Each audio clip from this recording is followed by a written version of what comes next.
আয়াত ২৩।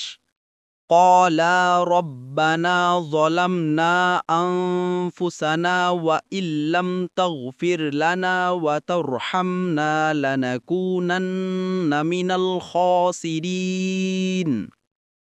অনুবাদ: তারা বলল, হে আমাদের রব, আমরা নিজেদের প্রতি জুলুম করছি।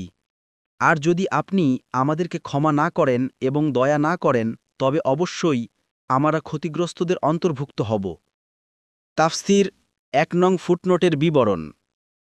কাতাদা বলেন, তারা দুজন নিজেদের লজ্জাস্থান পরস্পর দেখতে পেত না, কিন্তু অপরাধের পর সেটা প্রকাশ হয়ে পড়ল।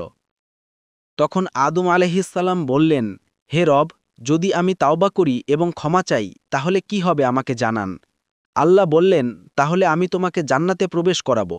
কিন্তু ইবলিস ক্ষমা চাইল না, বরং সে অবকাশ চাইল। ফলে আল্লাহ প্রত্যেককে তার প্রার্থিত বিষয়ে দান করলেন।